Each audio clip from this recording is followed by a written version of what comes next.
Hi, everybody. Welcome to Choosing to Connect, the place to evolve your consciousness, create a life you love, and find true solutions to your deepest questions about life. So today we're going to talk about how to cure your anxiety or heal it, lighten it from a spiritual perspective. There are so many people who are experiencing stress, anxiety, and fear right now because of COVID, because of the transition that our world is in. And it's so important for us to talk about it. So stay tuned.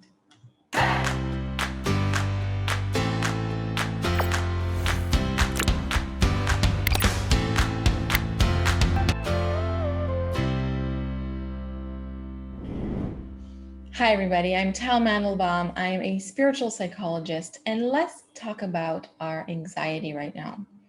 So, the reason that we feel anxiety in general is because we experience stressful situations in our life and we don't really know what to do about them, how to proactively change them to reach more positive outcomes.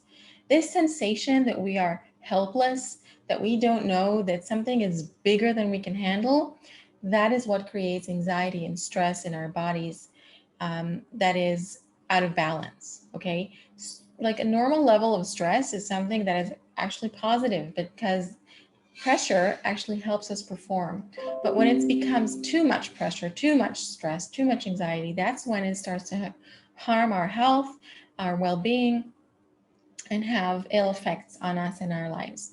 So what I want us to see is how we can make the shift from experiencing everything that is happening right now as something random, something dark, something scary, to something positive, something hopeful, something that we understand and know how to work through, how to proactively become not just victims of some random difficult thing, but the heroes of our journey, of our collective adventure. So how do we do this? To make this shift, there are a few things that we need to know. The first thing is moving from that state of victimhood to the state of empowerment. The most important thing to know in order to do that is to shift our perspective of life from the probably the way that we were born, like raised. We were taught that we live in a world that has its laws. There are scientific laws. Nature is something kind of cold and distant, and everything happens according to a certain statistic. And then if something happens to you, then there's some statistical probability that it would happen to you. And things happen to people all the time. People die, people get hurt, and there's no real reason or meaning to it, behind it. And this is how most of us were raised, right, in our secular societies. Some grew up in more religious homes where they were asked to believe or have some sort of faith in higher guidance. But from my experience, when I was going through a very difficult illness, my experience was that that just wasn't enough for me. I couldn't just blindly believe that everything is from God and that I was being somehow supervised. I could not just believe that blindly. I had to fully experience it. Not just that, I felt that I had to evolve to a higher level of consciousness from where I'll fully grasp, understand, and experience something that is higher than this world that I completely felt was transient, painful, and just not fulfilling enough. So there's another option between the science-based view and the religious view. There's a third option, which is conscious evolution. And this can be a pretty scientific thing because we research reality, we grow, except instead of having a microscope or a telescope, your tools of investigation and research are your own internal tools of perception. So to go on this conscious evolution journey, we need to start to see that life is not random, that just as there are rules and laws on the biological level, on the still level, right? There are rules in physics and in biology to our body. Everything is so intricately created and nothing is really random. So we need to accept that it's the same on the higher levels of our life, which is the human level of our societies and even our psychology. Even though it's hard for us to treat psychology as a science, and we try to do that, but it's never really that accurate because it's hard for us to see ourselves and measure ourselves, our inner life. We just can't do that because to do that, we need to rise to a higher level and observe our psychology from a higher level of consciousness, just as we observe the lower levels of the vegetative life, the still life, or the animal life, the biology. When we do that, we are looking from the human level down at the lower levels, and we can measure things and we can say, hey, these are accurate laws and rules and processes. But it's the same on our level. We just need to rise to a higher level of consciousness from which we can see how everything happens according to very precise laws and rules. So let's talk a little bit about that experience, that we begin to rise to a higher level of consciousness and begin to see that. From this higher level of consciousness, you begin to experience that the rules or the laws that govern us humans are the laws of connection. Nature is an interconnected system. And just as everything is connected on the biological level and below that, we are connected on the level of our thoughts, our emotions, and our intentions.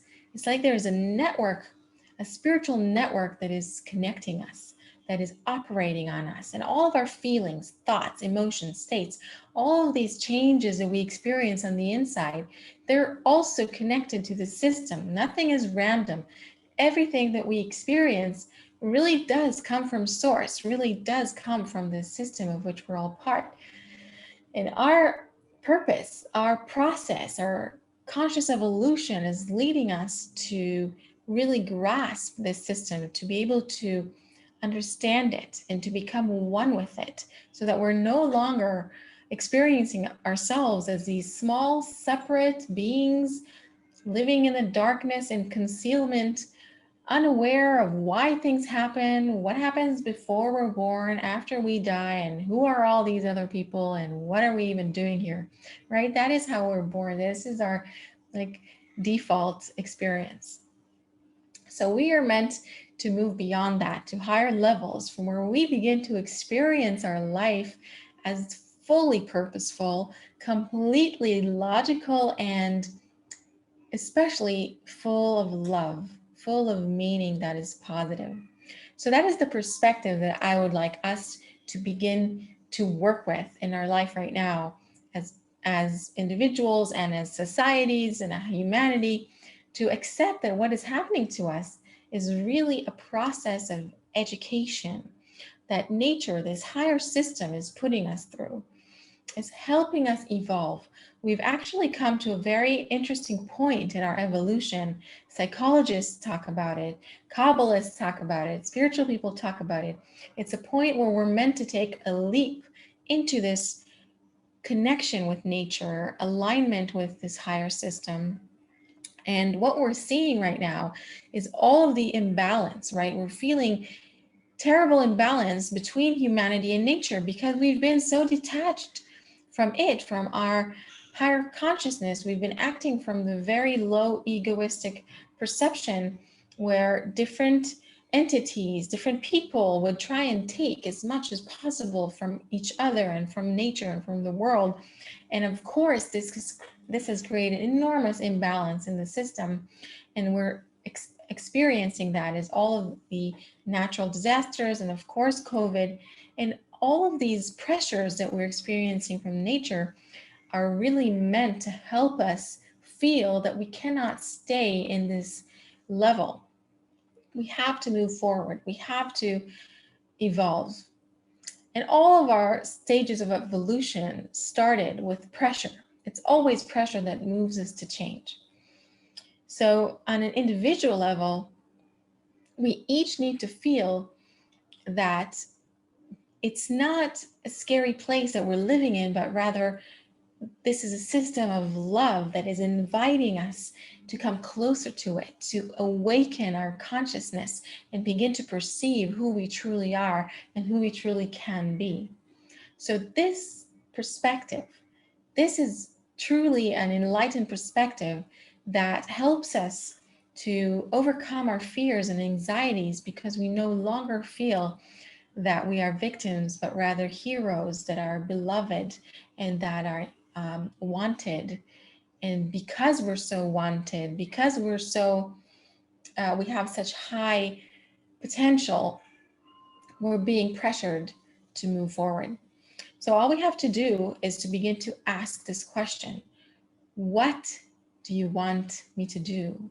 Like, ask nature, ask God, ask source, ask the system. What do you want of me? Why is this happening? Not what did I do wrong necessarily, but what do you want me to do differently? How do you want me to change? Take your journal, ask these questions, and see what comes up for you. Listen to the answers. They may not come up in that moment, but they will start to come up in your life and in the books you read, the people you hear, the videos you watch. You will begin to hear more answers about what nature wants from you, because life is constantly communicating with you.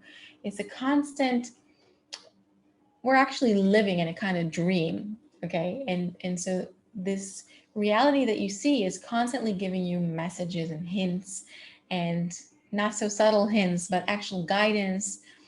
So use this guidance and continue to search, to research, be that scientist of your reality, like we said before. Now, the second part of overcoming our anxiety, and this is a very important part of it, is that we don't go it alone.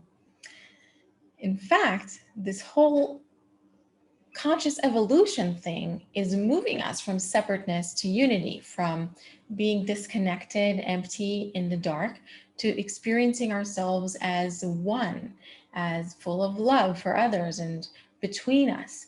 This is something that we need to realize, that is the thing that the system wants of us. Like, when you ask the system, what do you want?